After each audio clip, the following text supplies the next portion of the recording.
Asato ma sadgamaya tamaso ma jyotirgamaya mrityurma amritam gamaya. Om Shanti Shanti Shanti. Om, lead us from the unreal to the real, lead us from darkness unto light, lead us from death to immortality. Om, peace, peace, peace. Good morning and namaste, everybody.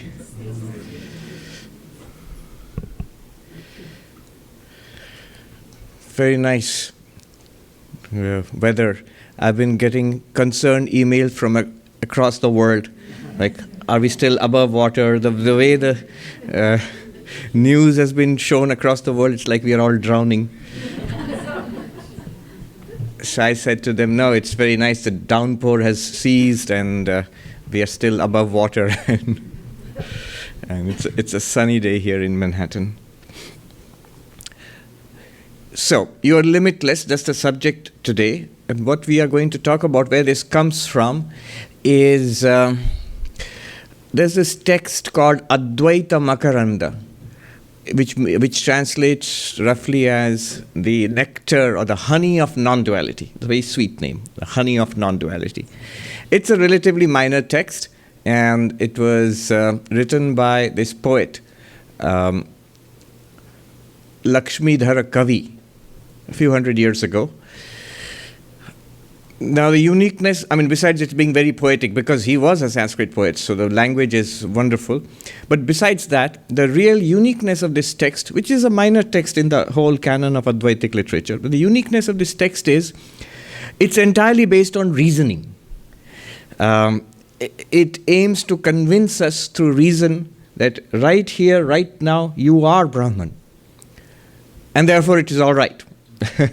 Reflect on that, you see how we are beyond sorrow. You are beyond sorrow, beyond suffering. You are ever fulfilled. You are complete, Purnam.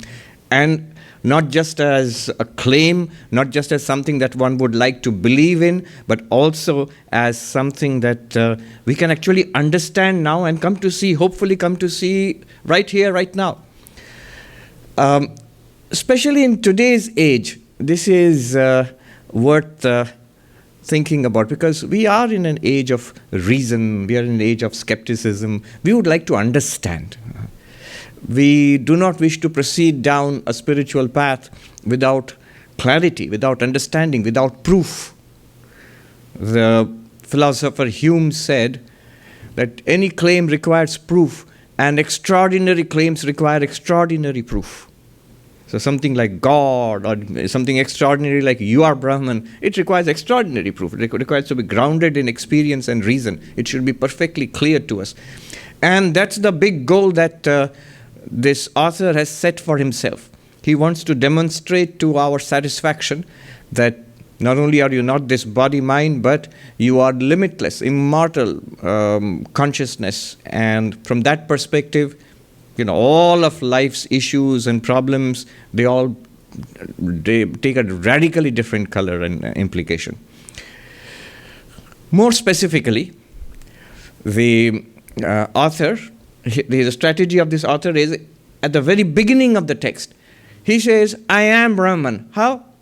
Because I exist. I shine, and never am I not dear to myself.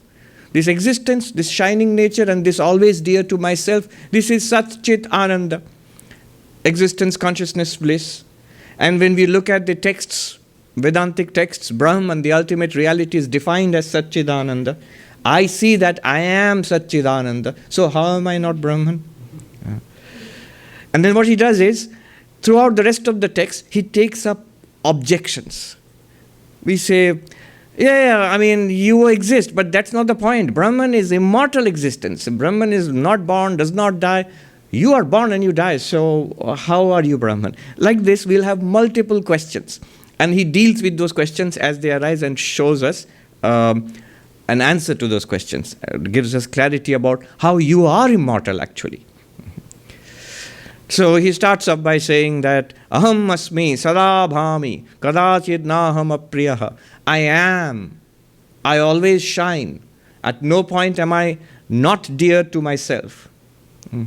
Ato aham katham na brahma. How am I not Brahman? Satchidananda Lakshanam, which is defined as existence, consciousness, bliss in all the texts of Vedanta. And then we have doubts about it. We say, yeah, I exist, but this existence is limited existence. How can this be Brahman?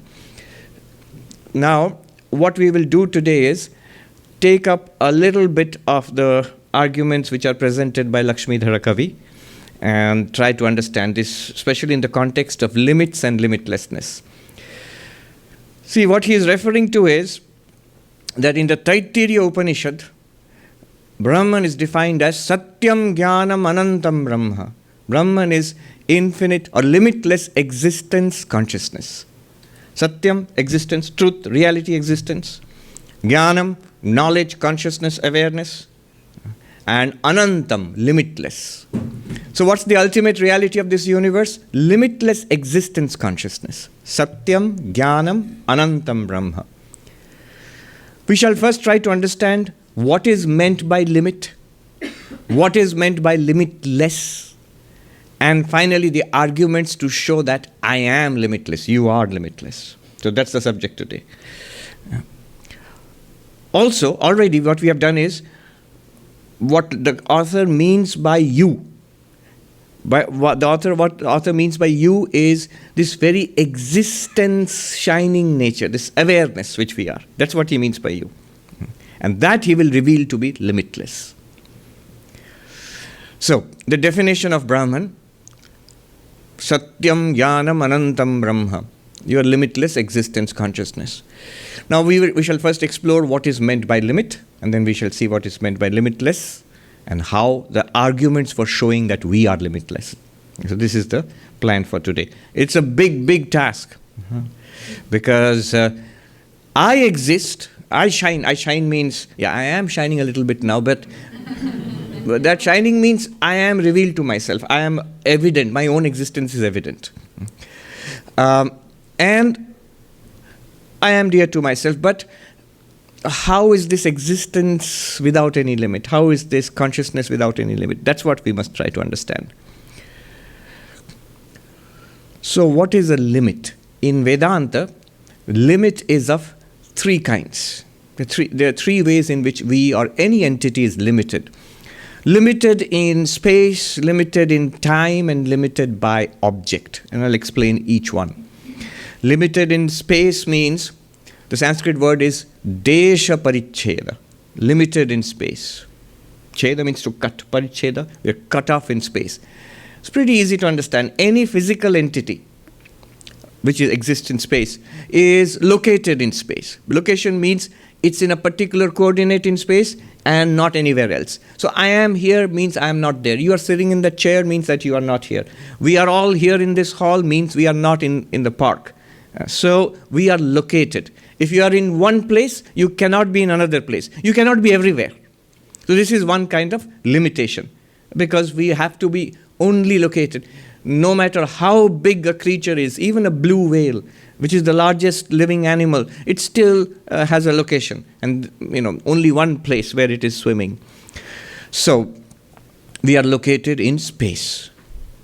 But suppose there is some entity which is not located in space, which is not limited in space, then what will happen to it? See, limited in space means here and not anywhere else. Unlimited in space would mean it is everywhere at the same time. There will be no place where it is not. If you say Brahman is not limited in space, that means Brahman must be everywhere. Or you are not limited in space. In that case, you must be everywhere, not just here. So that's the task before the author. He has to prove that you are everywhere. It's a big deal, and to convince us. And he will, you'll see. In Sanskrit, desha paricheda shunya, devoid of or empty of the limitation, space limitation, means all-pervading. In Sanskrit, sarvavyapi. In English, it is omnipresent, present everywhere, in case you are not limited in space. The second kind of limitation is limitation in time. Everything, every entity, every process in this universe has a beginning and an end. We have beginnings and ends. We feel that I was born on such and such date and we will die on a particular date. You just have to go to a graveyard and a cemetery and see, birth and death, from there to death. One Swami joked, the date of birth, date of death, in between there's a dash. So our lives are basically a dash from the womb to the tomb. That is limitation in time. We are limited in time. This talk, very soon it will feel it's unlimited in time, but I assure you, even the longest talk has a limitation in time. It has a beginning and an end. So all entities, from the tiniest little insect to the stars and galaxies themselves, they have beginnings and ends. Just by the way, it's not relevant, but an interesting factoid I read just a couple of days ago. Galaxies. So the most powerful telescope which we have now is called the James Webb Telescope. It's out there somewhere midway between the Earth and the Moon or something, or beyond that even, beyond the Moon's orbit. And the latest discovery it has made is galaxies so far out that they shouldn't exist. They are so far away, and far away means millions of light years away, which mean millions of years in the past. So at that point in the history of the universe, you should see only things which were, products of the Big Bang very early in the history of the universe. There shouldn't be well-formed large galaxies like our own Milky Way. And they found more than 1,000 such galaxies. So which means our understanding of the universe is not quite right, and it's some majorly flawed. Probably universe may be much, much older than we think it is. So, everything is limited in time. Birth and death, production and destruction, beginning and ceasing, from the tiniest microscopic creatures to vast astronomical entities. And us too. Our bodies, we have a beginning and an end. One Swami, he told us this funny story. He was in India, then he went out to another country, actually to South Africa. And there's this little differences between the way we use English in India and the way English is used in other parts of the world. So he told this story. He was telling a very sad story about very moving, sad, inspiring story about a monk who passed away. And he said, the last day of his life, I was racing to the hospital to see him because it seemed he will not survive. And the moment I reached the hospital, the bed where he was, he had already expired. And then everybody burst out laughing in the hall. And the Swami said, but why did they laugh? I mean, it's such a sad story. And then somebody explained to him, Swami, expire means like medicines expire, vegetables expire. Human beings don't expire, human beings die. So that's not how you use expire in South Africa, in the English spoken there. But everybody does expire, medicines and us too. So there is a time limit. It's called Kala Paricheda, limited in time. But suppose now something is limitless in time, which would mean there is no beginning, no end. There was never a time when it was not, and there will never be a time when it will not be. There will be no birth, no death.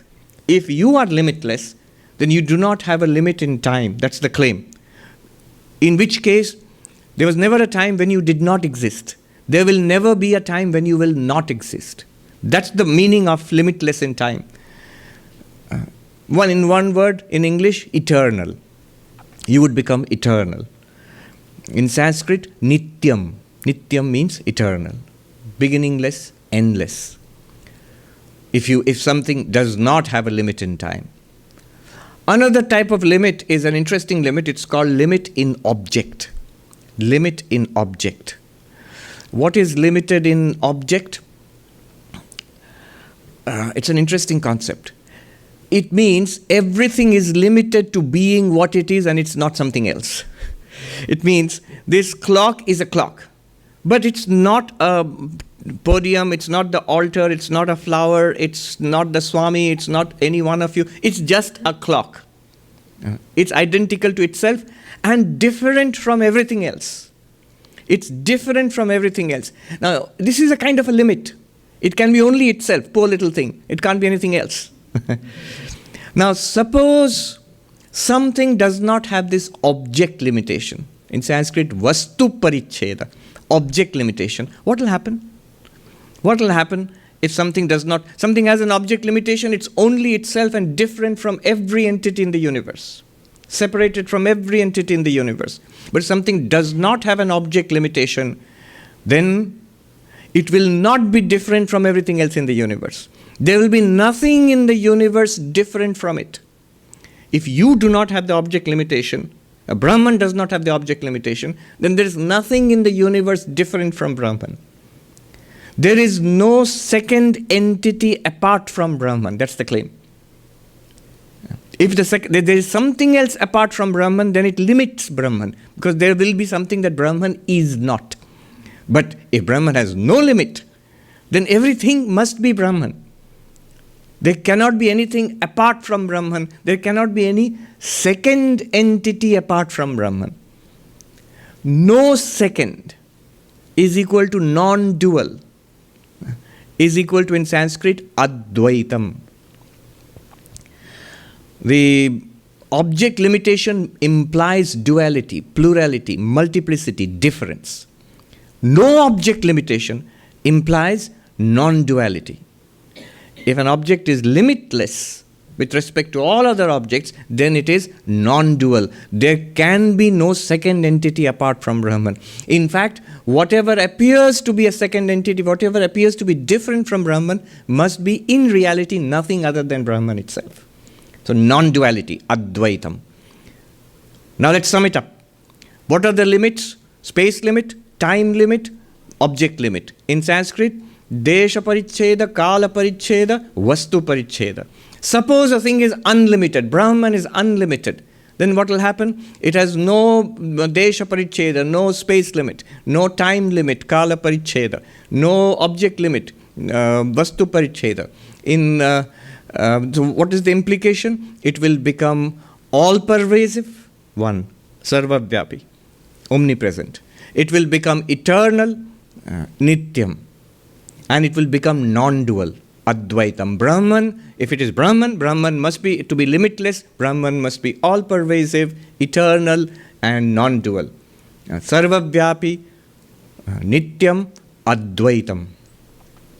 So far so good. And if I am Brahman, then I must be all-pervasive, I must be eternal, I must be all-pervasive, and I must be non-dual.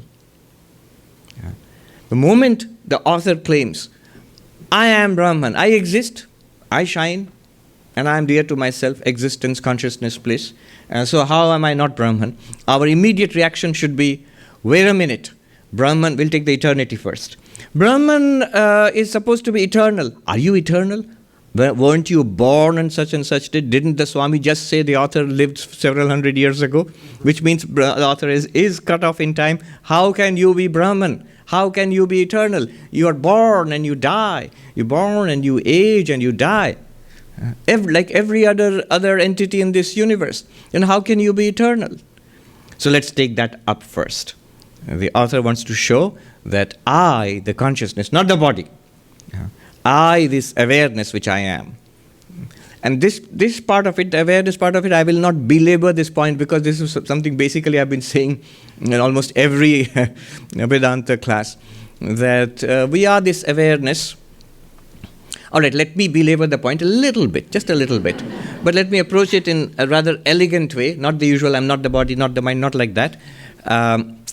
Notice that we are effortlessly aware of our own existence. What do I mean by that is, to know that you exist, to certify that you exist, I need to see you. That you are here, how do I know? I saw you. But the same doesn't apply to me. I am here. Do I say, I am here? And if you ask me, how do you know? Will I say, I see myself, so I am here.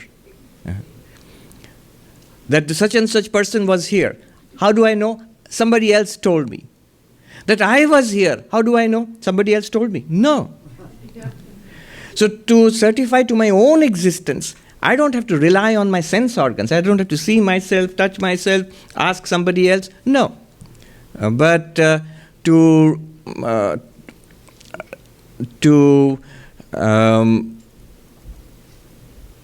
certify something else's existence, we need to depend on organs of the sense organs.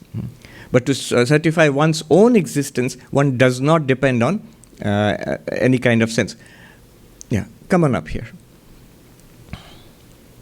Please come. Yeah.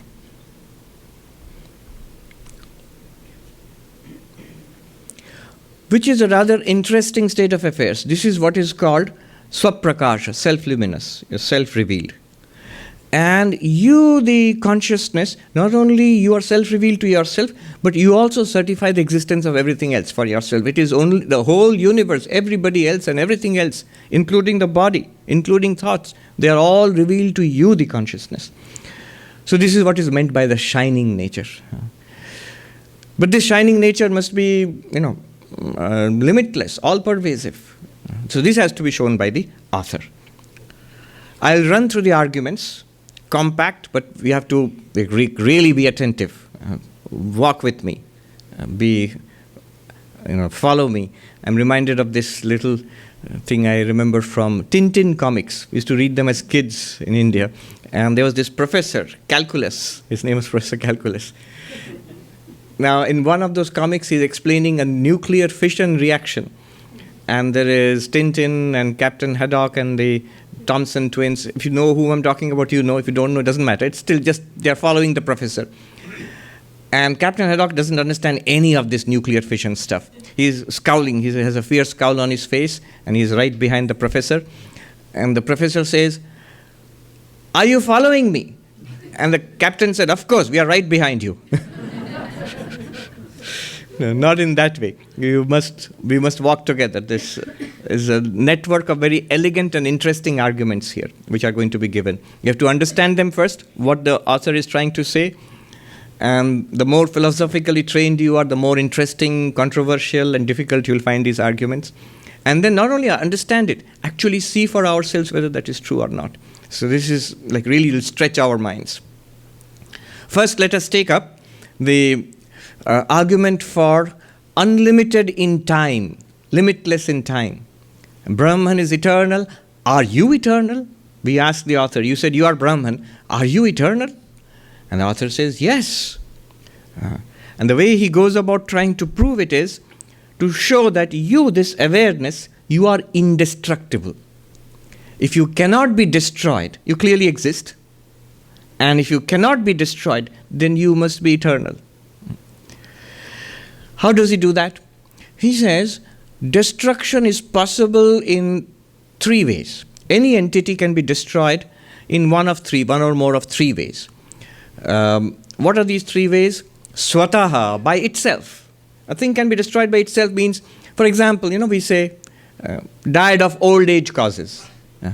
Died of old age causes. Or expired. So, what is the reason for this illness? Oh, old age disease or old age causes. So by itself, entity finally, breaks down or disappears or whatever. Another way of destruction would be anyataha, by something else. So someone can get hit by a car or drowned in a flood, or an animal can get eaten up by another animal. So by something else, by the action, we can be killed by a tiny little virus. So by the action of something else. It didn't die by itself, by something else. Anyataha, from something else. And then another way of destruction would be ashraya nashat, by the destruction of its environment, its support, its foundation. We talk about the environment or the loss of life. So many species are disappearing because their environments are being destroyed. So our existence also depends on, I get air and I get warmth, I get protection from the elements in this house. If the environment is destroyed, then this body will not survive. If you are suffocated, if you are starved, if you are subjected to earthquakes and floods, so then the entity will die.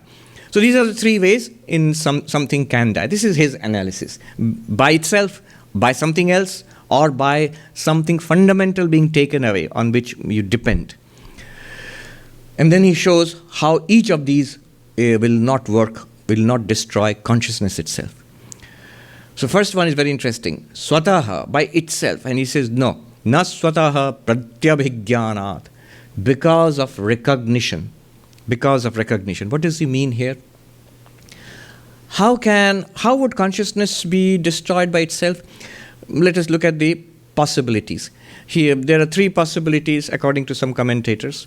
One is, the most important example is the Buddhist school of the mind-only school.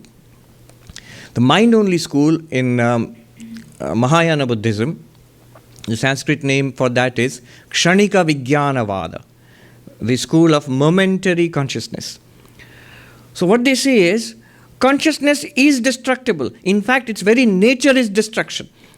Every moment consciousness arises and the next moment consciousness is gone. So every experience comes as a package, as a flash.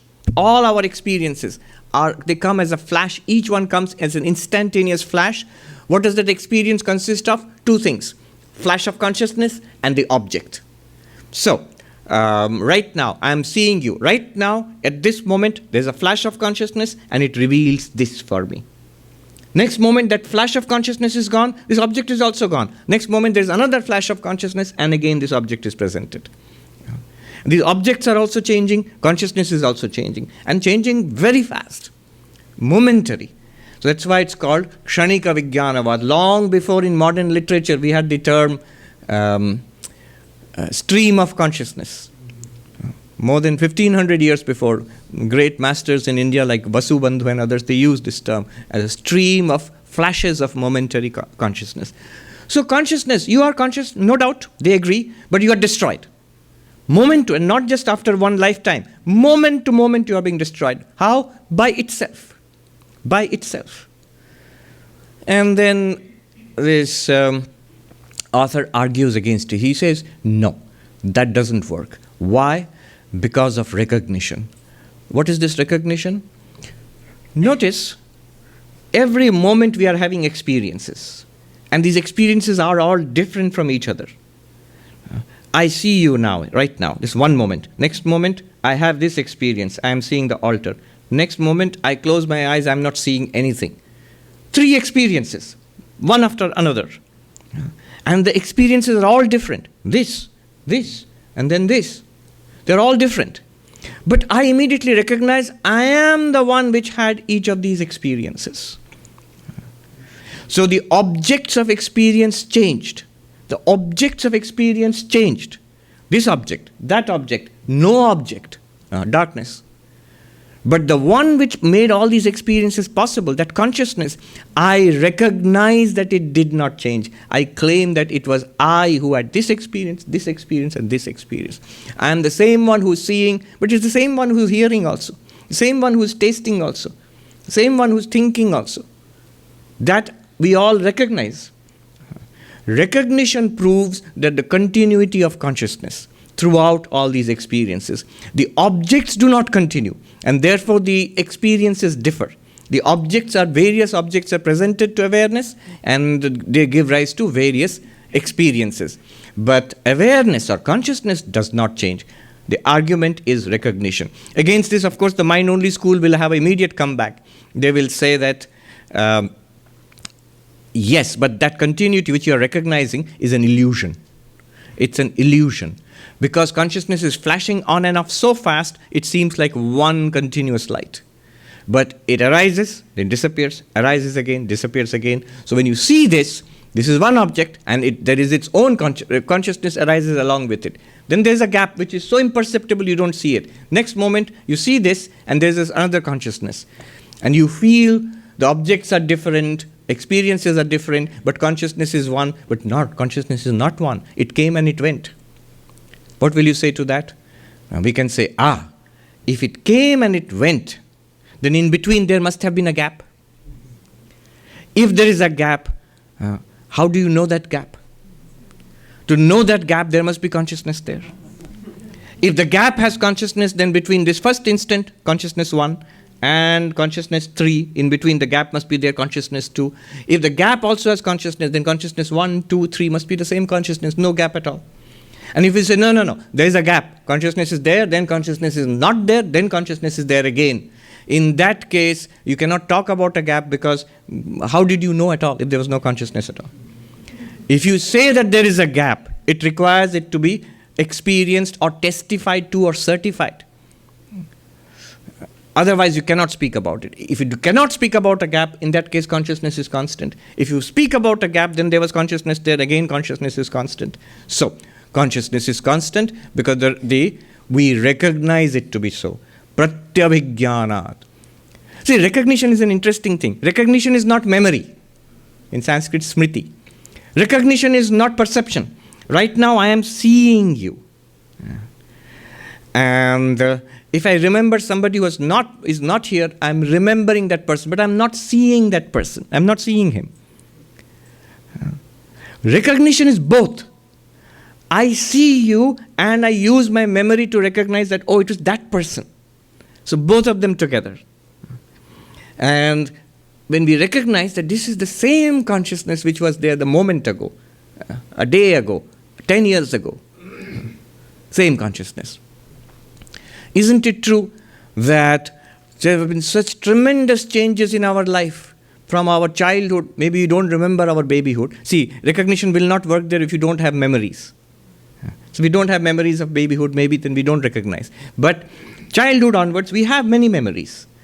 Just a few memories are necessary. Somebody asked me a question. Suppose somebody has Alzheimer's and doesn't have memory, then some memories are there. That's enough for recognition to work. So we have memories of childhood, teenage years, youth, middle age, old age. So these memories and this experience we are having now, when we put the two together, we say that memory was generated, the consciousness which had those experiences at that time, the consciousness which is having the experiences now, I recognize it to be the same consciousness. I don't feel that was somebody else, this is somebody else. We don't feel that. That's silly. It's most obvious to us. World changed, people changed, places changed, body has changed, my mind, memory, attitudes, intellect, everything has changed. But it's still mine. We have no doubt about it. It's impossible to think it is somebody else. So, by recognition, throughout our day, this is another way in which you might say a thing disappears. We are awake here, we are experiencing this world. Very soon we will fall asleep in afternoon or night, and then we'll go into a dream world. Or right now we might fall asleep also. Don't, you'll miss out some interesting arguments. And then we wake up again. We go into a deep sleep when we wake up again. And we claim, I was awake. I dreamt. Then I was in deep sleep. I am awake again. I am the same one. I claim that dream and I claim that deep sleep. I claim this waking. Notice, the world has changed. That waking world is different from the dream world. The personality and all of that, our own narratives, they're discontinuous. We have a wake story for waking world, another story for dream world. And yet we say they were all presented to me. Which is that me? Can't be the body. Even the mind. The mind also shuts down in deep sleep. And yet if I claim deep sleep is my experience, which is that mine? Consciousness. Yes, that consciousness. So we recognize that consciousness, the waking, dreaming, deep sleep. By recognition, the argument goes, you notice the indestructibility of consciousness, even the continuity of consciousness in and through all these discontinuous experiences. So, the mind-only school, very powerful opponent of continuity of consciousness. Then you have our own experiences from childhood to middle age, to youth to middle age and so on. And our daily experience of waking, dreaming, deep sleep. By recognition, we see the continuity of consciousness. Somebody might say that, all right, I'll come to that next argument a little later.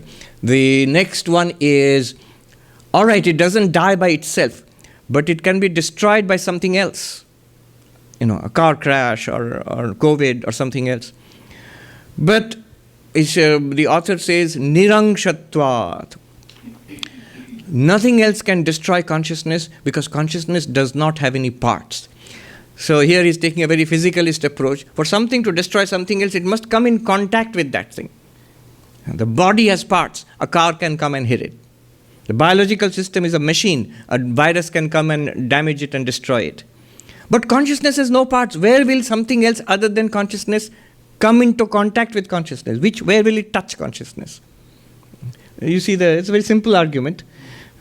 Of course, later on he will show consciousness is non-dual. There is nothing other than consciousness anyway. But anyway, before before going off the deep end, we can just see that how will something come in contact with consciousness? That's why Gita, Krishna says, the sword cannot cut it. You can cut a living being. You can even cleave through wood or water, even you can sort of run your sword through that. Even air, maybe you can swish your sword around. But you can't cut space and far less cut consciousness. Krishna says the water cannot drown it. See, flood yesterday. You can drown the body, but not consciousness. You have a very terrible experience of drowning because consciousness is not being drowned. Consciousness witnesses the drowning. It cannot be burnt. It cannot be desiccated or dried out by air. So neither air can dry it out or desiccate it. Fire cannot burn it. Water cannot drown it. The sword, weapons made of the earth element, it cannot cut it. And space, of course, is harmless. It doesn't damage anything. So consciousness, there is no contact between consciousness and anything else because consciousness does not have parts which you can contact or cut. Therefore, nothing else can impact consciousness, the awareness.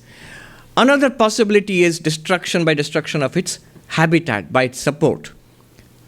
So an animal can be killed if the environment is damaged. The whole species will die. This body, if it's deprived of food or air, it can die. But consciousness, it will not die because anashrayatvat, anashrayat, the author says. Consciousness does not have any foundation. It is the foundation of everything. It is not based on anything else. So here is a big question. And this is a modern question. It did not occur to Lakshmidhara Kavi, but a modern question because we reduce everything to physical elements. We are very materialistic, physicalist. So we will immediately say, got you. Mr. Poet, ancient Sanskrit or medieval Sanskrit poet, there's something you don't know. This precious consciousness of yours, this awareness, it has a grounding. It is based on what is called the brain. You don't know about it. You are far in the past, but we know about it. Scientists, neuroscientists, they have shown how the brain is the basis of consciousness. And when the body dies, the brain will die and lights out. That's the end of your consciousness. Because ashraya, the basis, the foundation is destroyed. And here Lakshmidhara Kavi says, anashrayat, consciousness does not have a foundation, is not rooted, is not dependent on some other substratum, some other support. Here, of course, he's going to talk about the hard problem of consciousness. Yes, I am, but very quickly. I have belabored this point so much, flogged this particular horse to death. That's the big doubt. In this day and age, when we are living, we have a great interest in consciousness studies. And the big question is, how does the brain generate consciousness? If you could demonstrate to somebody's satisfaction that brain generates consciousness, then that would be it. Destroy the brain, destroy consciousness. Ashraya. The grounding of the consciousness is gone. The basis of consciousness is gone. But no. We might say, wait a minute. We see it all the time. When people die, go into coma or they die, that's it, no more consciousness. But we cannot access that consciousness. How do you know that person who was conscious is gone? Right now also we are unable to access each other's consciousness. Only you have access to your own consciousness, to consciousness there. I can only see you physically, I can listen to your words, I can watch your behavior. I have no access to even to your thoughts. If I were a telepath, then I could access your thoughts. But even then nobody can access your consciousness as such. Even if I access your thoughts would be presented to me in my consciousness, or in me the consciousness. So consciousness is never accessed directly. If a body dies, how do you know consciousness is dead? Just because you can't interact with that person. So that is the big question. That philosopher, he was in UT Austin, I've mentioned his name earlier also.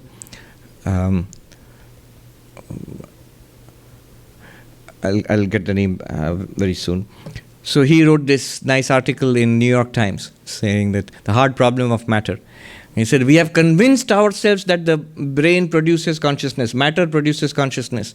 And then we are puzzled about how can the brain produce consciousness, and we call it hard problem of consciousness.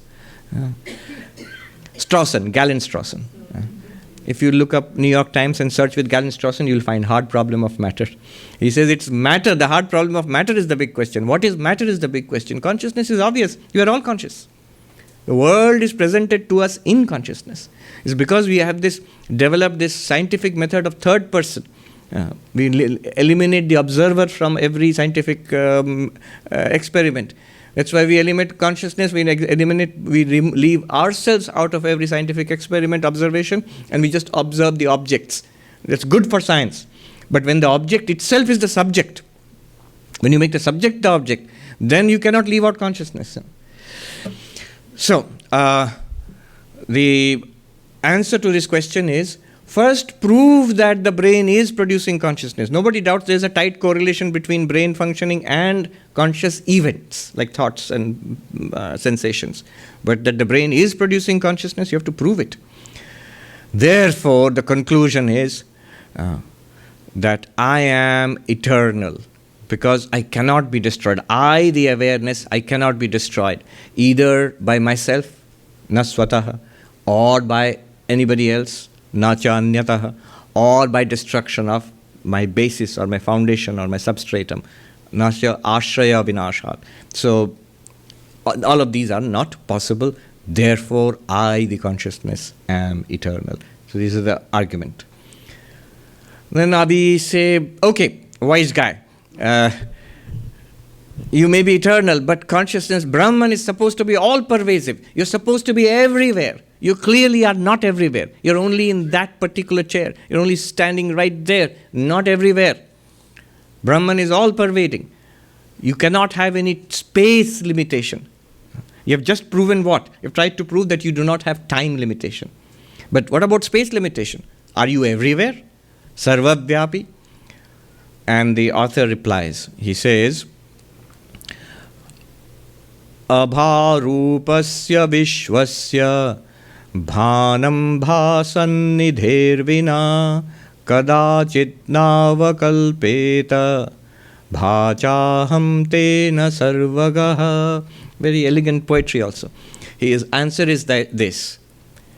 The non-conscious universe, the non-sentient universe, can never be experienced without contact with consciousness. But it is experienced. Therefore, I am everywhere in the universe. We say, wait a minute. What did you say? Are you trying to pull a fast one on us? The example he's using is this. We'll understand it at three different levels. It's a subtle argument. First is a very simple approach. First pass at this argument is this. In this room, there are so many things. If you switch off the light, it'll all be in darkness. But when you switch on the light, we will see all these chairs and people and everything. But ask yourself, why are things in darkness? Why do we need light? Because all these things are not luminous. They are not luminous. These objects, chairs and tables and all, they are not luminous. They are covered in darkness until light reveals them. Step 1. Step 2. So that is that's meaning of the Sanskrit. Abharupasya vishwasya, the non-shining universe. Bhasannidhervina, without connection with light. Bhasa, na sambhavati, that its illumination is not possible. So, this room which is in darkness, you cannot see it unless it is illuminated by light. Step 1. Step 2. You switch on the light, there is only one light. That is luminous. We know this is the source of light. How do you know? You don't need another light to illuminate this. And that is luminous. But when we switch on the light, suddenly everything here becomes revealed. Which means this light must have traveled everywhere and illumined everything else. See, those objects cannot be seen unless they reflect light, unless they are in contact with light. They do not have their own light. This one has its own light. Now, when you switch this one, you can see this, but amazingly, you suddenly see everything else also. Which means this light is pervading the entire room, and this light and all this light is pervading the entire room and revealing everything. So everything comes into contact with light and then it shines. You see the steps of the argument. Things in the universe do not have light, in this room do not have light of their own. Without light of their own, you cannot see them. But we are seeing. In that case, they are in contact with light. But where did the light come from? Because they don't have light of their own. There's only one thing which has light of its own, the light. That means this light must be in contact with everything in this room. So the light is all pervading in the room. Wherever there's illumination, there must be contact with light, if those things are non-luminous. Similarly, this entire universe is object. It has no consciousness of its own. It cannot be experienced without consciousness. Experience requires consciousness plus object is equal to experience. C plus O is equal to E. Consciousness plus object is equal to experience. All our experiences are basically the same equation. C plus O is equal to E. I'll patent that. Yes, it's the most important equation of our lives. That's what makes all life, all experience, worldly, spiritual, everything possible. Swamiji, if we remove that O, then it is only consciousness. True. We'll see. We'll go there. We will remove the O very soon. Hold on. But right now, consciousness plus object is equal to experience. If you remove consciousness, suppose, object itself will not generate experience because it's not self-luminous. So, whenever we have experience of object, there must be contact with consciousness. And we experience the universe. You are the only conscious thing. Experience of the universe requires consciousness. So your consciousness must be pervading this universe. Curious example. Mm-hmm. And we may have lots of questions.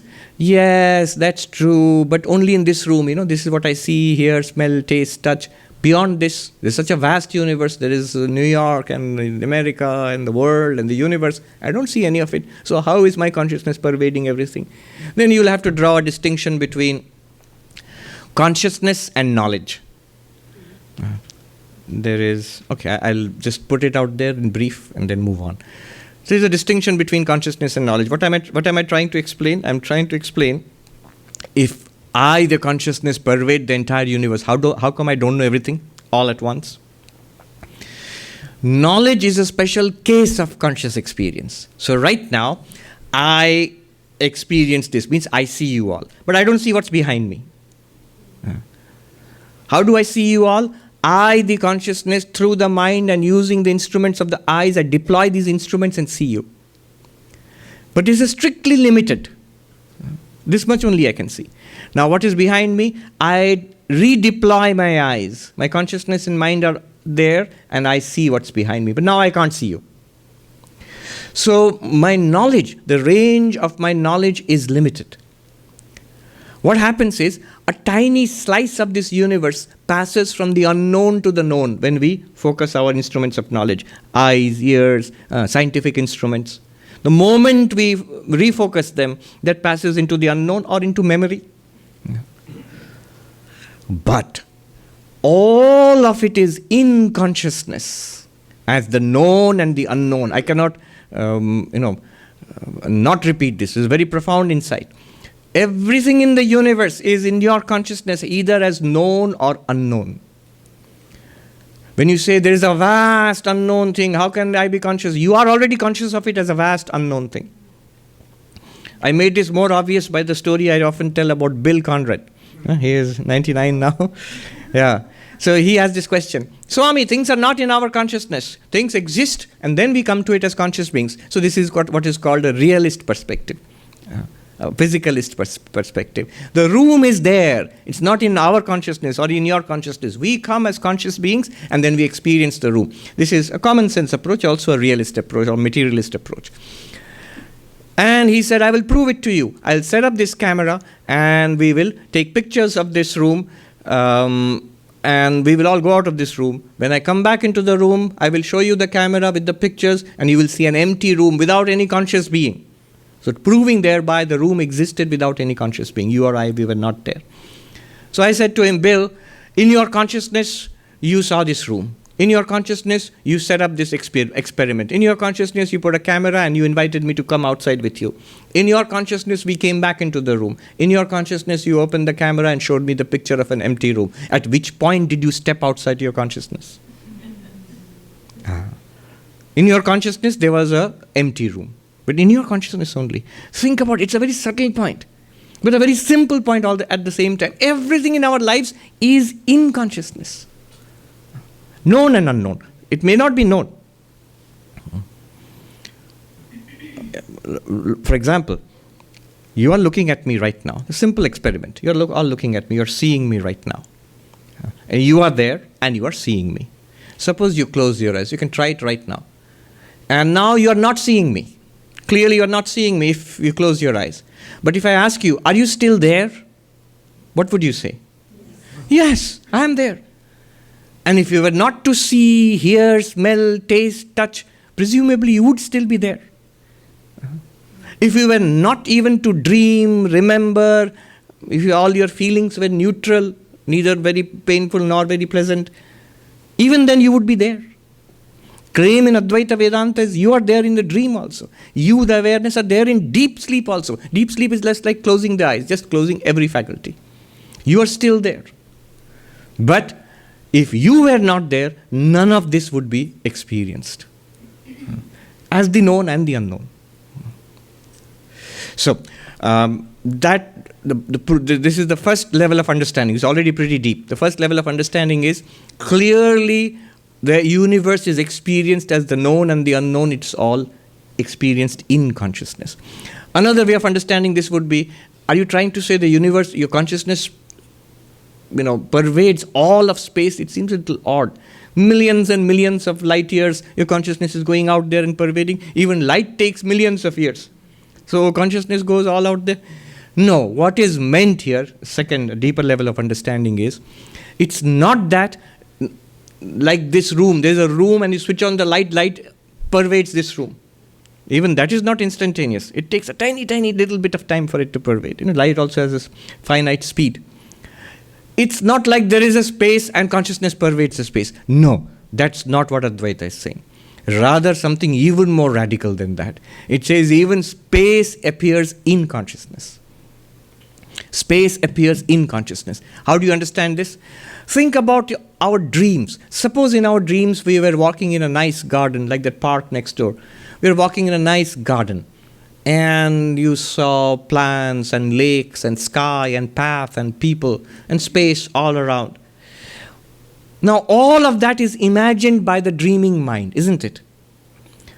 Will you say that there is this space of that dream garden and then the mind goes and pervades all of it? No, you will say that the whole thing was imagined in the mind. Similarly, the claim in Advaita Vedanta is all of space is an appearance in your mind. In consciousness. In that sense, consciousness pervades. Not like this light now pervading this room. Not that the room exists in darkness, light comes and pervades the room. That's first level of understanding. The second level of understanding is use the dream example. The whole of time and space actually appears in consciousness. And it's true also. If you coolly think about it, where else does it appear? Where else do you experience it? All of life is experienced. The stage is consciousness only. Now, we will go on to the third level of understanding. So, this is the second argument to prove. This argument wants to prove that you are not limited in space. Because everything in space is revealed by consciousness. So, consciousness pervades all of space, or deeper understanding, space itself appears in consciousness. Therefore, space cannot be a limitation to consciousness. Then, one last objection. But Brahman is non-dual, Advaitam. Is consciousness non-dual? Clearly consciousness is not non-dual, because all along you have been speaking about consciousness and object giving you experience. Didn't you just say, Swami, you patented your own equation, C plus O is equal to E, therefore there is something other than consciousness, and that which is appearing to consciousness. Therefore its consciousness is not non-dual. There is a second thing. The second thing is the entire universe. That's a big second thing. So it's not non-dual. The poet now says, nahi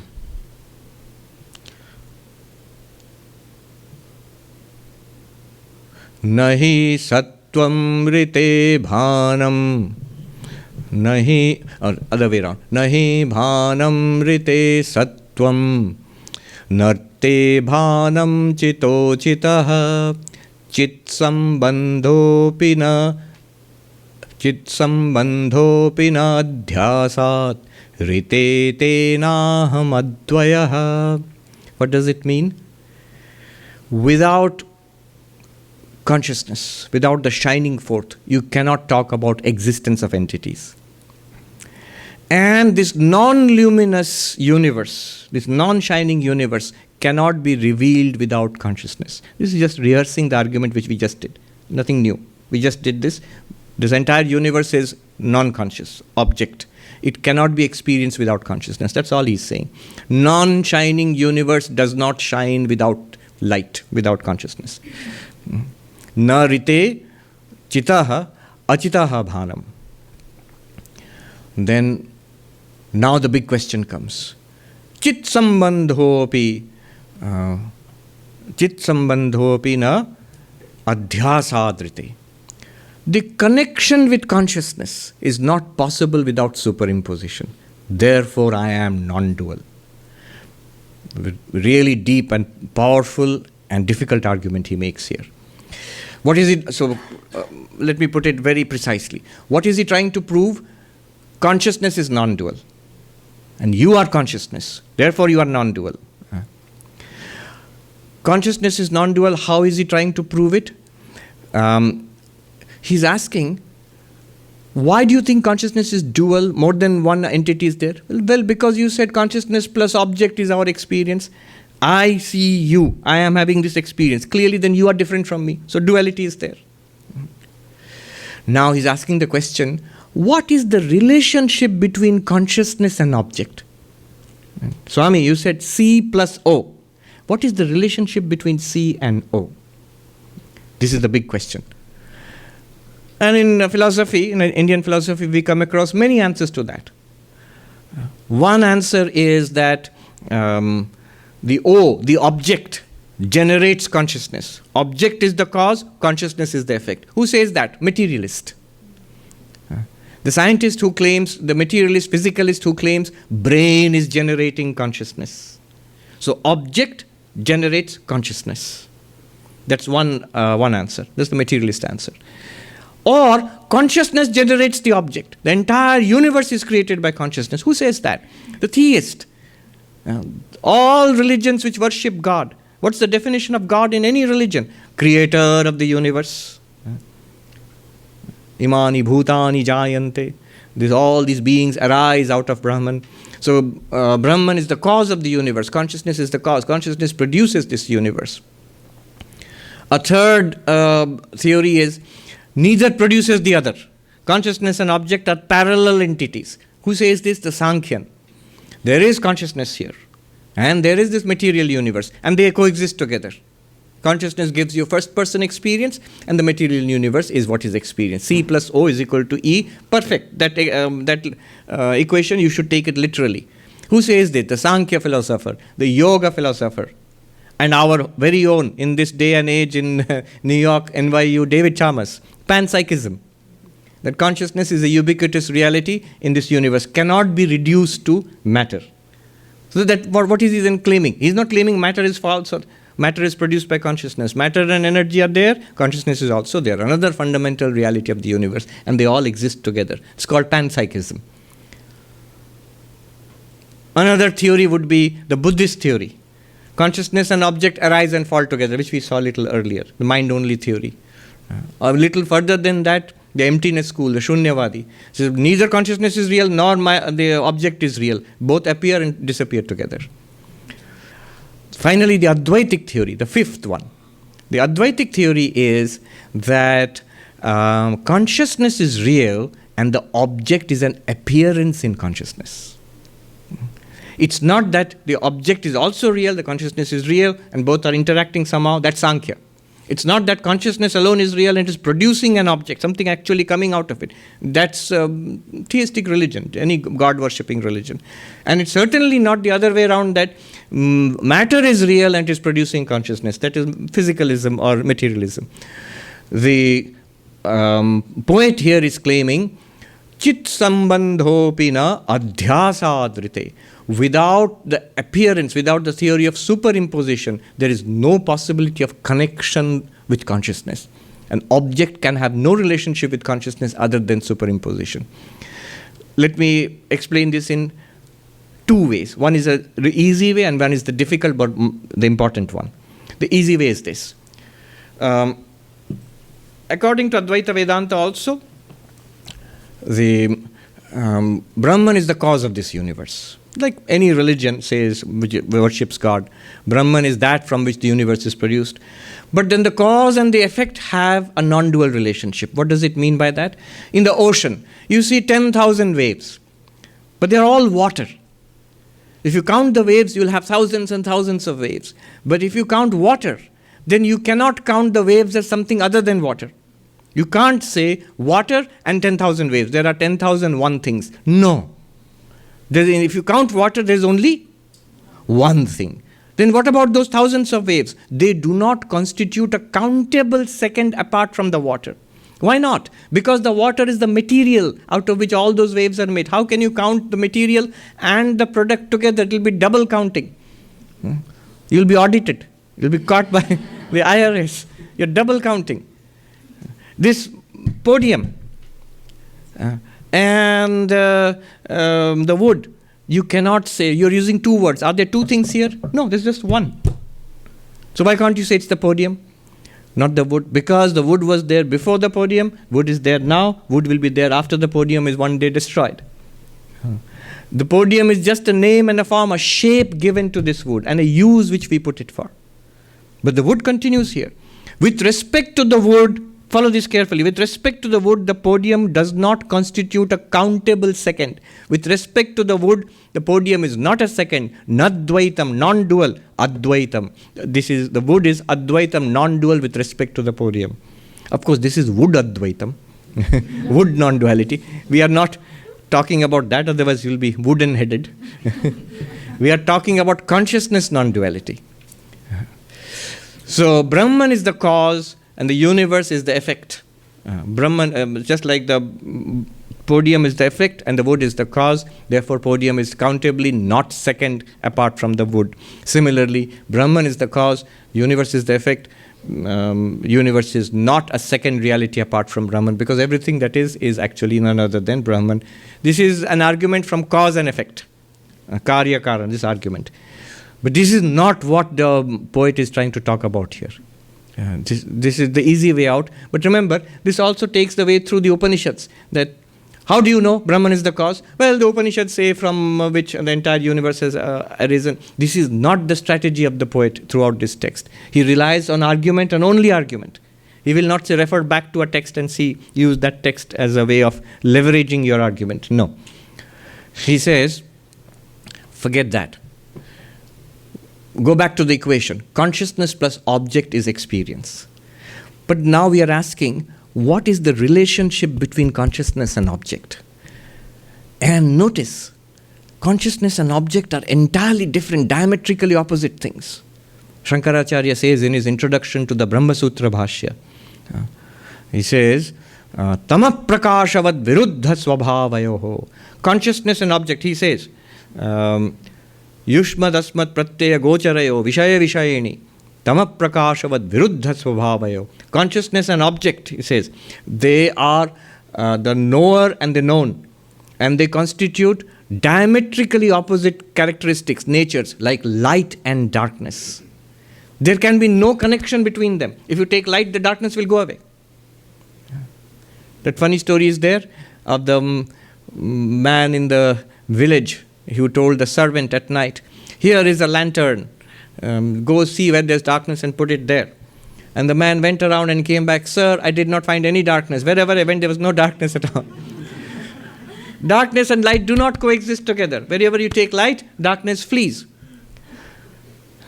In fact, it's a very cute insight into the nature of consciousness. You all keep on comparing consciousness with light, but consciousness is more than light. Physical light and darkness cannot coexist. But consciousness and darkness can coexist, because it's to consciousness that darkness is revealed.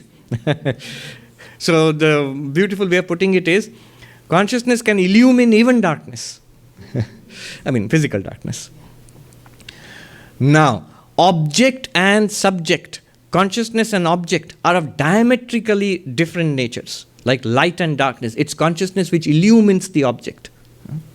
There can be no relationship between them. A good example of this is the Descartian mind-body dualism, which has bedeviled the philosophy of mind in the West for the last 300 years, more than 300 years. So Descartes said that his conclusion was, "I think, therefore I exist." The one thing you cannot doubt is that you think. What is this thinking? It is mind. And it's very different from body. Body is an object. Clearly there are two different things, because body is a public object. I can see you, and your doctor can probe and examine what is inside. So it's a public object. Others can see it also. You can see it also. But your mind is available only to you on a first-person basis. Mind and body are two very different entities according to Descartes. Now that led to a huge question of how do they interact? Clearly they are interacting. I am thinking of some words, and then such a complex vocal mechanism is executing my thoughts and speaking. This is body, clearly. And the thoughts are thoughts. But they are interacting somehow. I think I'm going to raise my hand. Here, I raised my hand. So the body and the thoughts, they interacted. But how? Where? Why is this such a big problem? Since body and mind are so different, where will they come in contact? When they come in contact, is that body or mind? That point of contact. Descartes had a student, a Princess Elizabeth, I think. And she was very interested in science and philosophy in those days, 300 years ago. And she used to correspond with long letters with Descartes. And those letters make very interesting reading. She raises this question. He says, "Monsieur Descartes, I, being a woman of poor feminine intellect, it is beyond me to understand." That's how they wrote in those days. She is very much a feminist, you'll see. "It's beyond me to understand how this mind, which seems to be a spiritual thing, and the body, which is so physical, how would they connect? How would they interact?" But clearly they are interacting. And Descartes was in a fix, because he knew the problem. He was sort of skirting around it.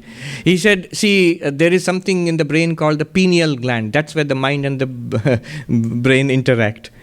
And she wrote back immediately. He won't let him go. She has pinned him down. She says, "Yes, but it's my poor woman's intellect. I failed to grasp because the pineal gland is very much physical. It's part of the brain. So where in the pineal gland can the mind come and touch the brain?" Then Descartes was pushed into a corner. He invented this theory of vapors. There are vapors in the brain which the mind can push around. And the vapors will push the pineal gland, which will push your body around. So that was long before modern neuroscience. But it shows the mind-body interaction problem, which has not been solved till now. No, we have made no progress at all. All our most sophisticated instruments, what will they show? Little electrical activity in the brain, in the neurons there. That's still body. That's still physical. Where is the mind there? How is those electrical activities, how they're connected to the mind? Where? So this is a problem with mind-body interaction. Same problem, much more difficult, consciousness-object interaction. Even mind is an object, because thoughts are objects. How are objects related to consciousness? And you will notice one thing. This entire universe, even physically also, when we are experiencing this universe, notice how the transformation happens. All of you I am seeing, but how? Through the eyes. But you are not entering into my eyes. You have to call 911. All that enters my eyes is light, reflected from you all. Only light comes to the eyes. And instantly, no light also. From the optic nerves, little bursts of electricity are racing to the optic nerve centers, optic centers in the brain. So, it's all little bursts of electricity in the brain. And then it becomes visual sensation, which is like what we call perception, pratyaksha. At that point, people are not there. Light is not there. Electricity is not there. When it comes to the mind, it is mind only. Notice, whole universe, whatever it is, when it comes to the eyes, it is light only. When it comes to the brain, it is electrical impulses only. When it comes to the mind, it is mind only. When it is mind is presented to consciousness, it is consciousness only. What the author is saying is, how does consciousness experience the object? How does it connect with the object? It's impossible, and yet it does. How does it do so? The objects are appearances in consciousness. It is consciousness experiencing itself only in the form, name, form, and functioning of these objects. If you ask, what are they made of? When I see you, right now I'm seeing you. In my awareness, you're all arising in my awareness. What are they made of? Are these people I'm seeing in my awareness, are they made of cells, blood, flesh? No. Right now, even no doctor, no scientist will also deny this. In the experience of the person, there are not physical bodies, vehicles and trees and activities going on. No, it is all consciousness at the level of consciousness. At the level of mind, it is all mind. At the level of brain, it is all electrical activity of the neurons. At the level of eyes, it is all light. So, as far as consciousness goes, for consciousness to experience an object, the object can be nothing other than an appearance in consciousness, nothing other than consciousness. Let's put it this way. See at which point you agree and which point you stop agreeing. The whole world, all your life, all our lives, our experience is the world appearing to consciousness. Step one. I think everybody will be on board with this. This is how we experience life. Second, the whole world, whatever we experience, is appearing not only to consciousness, but in consciousness. Some of you will agree. Some will not agree. What do you mean in consciousness? Consciousness is clearly here, and that is out. This once in Haridwar, one monk in a class like this said from the back of the hall, when the teacher was saying, you are consciousness, you are all pervading, aap sarva vyapi ho. The person in the back, he said, wait a minute. Mahatma ji आप उधर हैं हम इधर हैं उधर नहीं है सर्वव्यापी कैसे हुए यहाँ हैं वहाँ नहीं है सर्वव्यापी कैसे हुए I am here I am not there how can I be all pervading and the teacher answered और यहाँ और वहाँ क्या दोनों ही आप में नहीं है here and there are they not both in you what does it mean are they not both experience in you the awareness even the sense of here and there space suppose you are dreaming. Here is my friend, or there is another friend coming from far off. But when you wake up, here and there, both were appearances in your dream. It's not actually there was a lot of space in your brain. No matter how empty. Okay, so here and there, both are appearances in consciousness. That's the second step. The whole world appears not only to consciousness, but in consciousness. Another way of understanding this, that everything appears in consciousness, in your consciousness or you the consciousness, is we have a feeling, no, it is outside my consciousness. Where is the limit to consciousness? If you ask, many people understand in this way. See, where is the limit to the body? Here. Beyond this, it's not my body. This is the limit of my body, up to my skin. Where is the limit of the room? Up to there. Beyond those windows and doors, it's not this room. But where is the limit to consciousness? If you think in that way, this is in my awareness, this is in the awareness in consciousness for me. This is all in consciousness. That is also in consciousness. In consciousness, the sense of distance is also in consciousness. The sense of a vast world beyond my perception is also in consciousness. Where does consciousness stop and something else begin outside consciousness? If you were conscious of that, then it would be inside consciousness. If you were not conscious of that, you would not even speak about it. Consciousness has no limit. Everything appears in consciousness as the known or the unknown. And then he's taking the next step. Then that which appears to you, in you, the consciousness, what is your relationship with it? He says the only relationship with it is these are appearances in consciousness. Nahi chit sambandho, nahi adhyasadrite. This appearance theory is called superimposition. Adhyasa. Like the snake and the rope. The rope is real. We mistake it for a snake. Consciousness is real. You're mistaking it for a world. Apart from consciousness. If you see it as consciousness appearing as the world, you're right. You don't have to make the world disappear. If the world is appearing to consciousness, in consciousness as nothing but consciousness, can you count it as a second reality apart from consciousness? No way. Thank you. No way. It is not countable as a second reality apart from you, the consciousness, not second, non-dual, Advaitam. Non-dual. You, the consciousness, are non-dual. Tenaham advayam.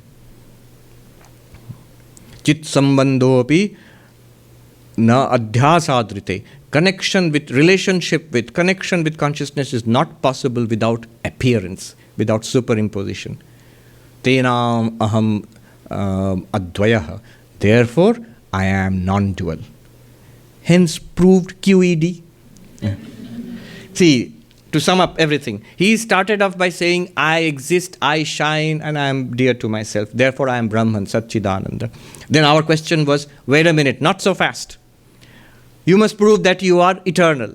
And he proved that he is eternal by showing that I, the consciousness, am indestructible, neither by myself because of recognition, neither by anything else because of lack of contact, neither by destruction of the foundation because there is no foundation. Consciousness is not produced by the brain, it's a it's a fundamental reality. Then the next question was all-pervading. And he proved it by saying, experience, we are experiencing the universe, but experience means contact with consciousness.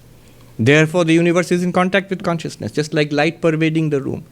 Or even deeper, space itself is an appearance, something experienced in consciousness. Therefore, space cannot limit consciousness. Therefore, I am all-pervading. Are you non-dual? You have to show there is nothing else other than you, the consciousness. He says, yes, I can show that. Because the entire universe, which is non-luminous, appears. If it appears, it must be in contact with consciousness. It is appearing to consciousness, in consciousness, and nothing but consciousness. This nothing but consciousness, C plus O is equal to E. Consciousness plus object is equal to experience. But what is this plus? Is it adding a second thing to consciousness, or is it an appearance in consciousness? When we have dreams, are there people and houses and lakes all in the head actually? No, impossible, that's crazy. They are all appearances in the mind. They are all imagined in the mind. They are all dreamt objects. If they are dreamt objects, are they anything but the mind? What is the relationship between a tree you saw in the dream and your dreaming mind? Was there a tree planted in your mind with roots and branches? No, it was your mind appearing as a tree.